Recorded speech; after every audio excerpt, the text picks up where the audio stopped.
And then in about 2005, we made a transition and started Zoe.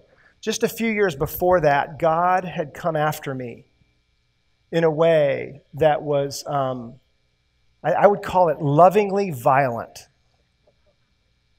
I was on staff. I was in ministry. It was a thing that I was honored to be a part of people's lives, helping people put their citizenship together in the kingdom, helping people keep their citizenship together in the kingdom, and mostly on a college campus. But my heart began to move towards men, women, families, marriages, and off of the college campus.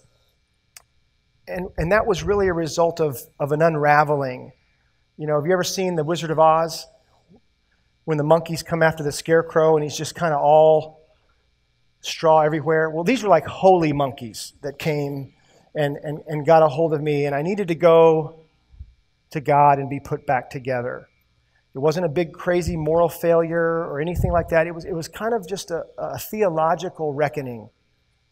How I would describe it is the gospel that I knew and the gospel that God was beginning to show me were proportionally different. I'd grown up in the church, and the gospel that I had heard most Sundays, and it's not a wrong gospel, and I don't want to diminish it, but it was very, very heavy on the cross, sin, and forgiveness.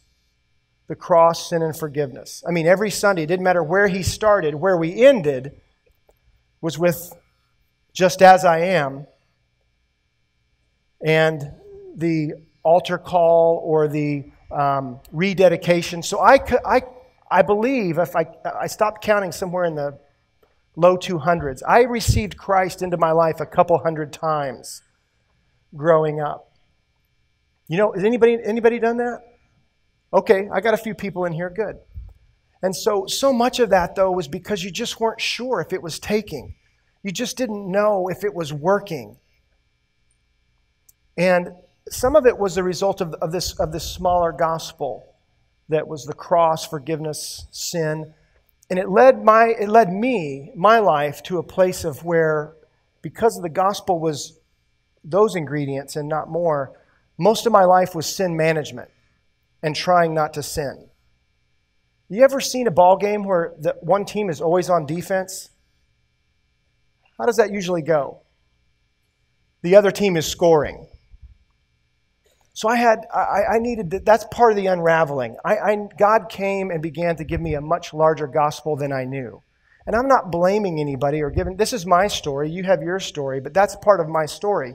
And so God began to introduce me to concepts and themes and theology that involved resurrection, life, Zoe, kingdom, warfare, healing and restoration, right?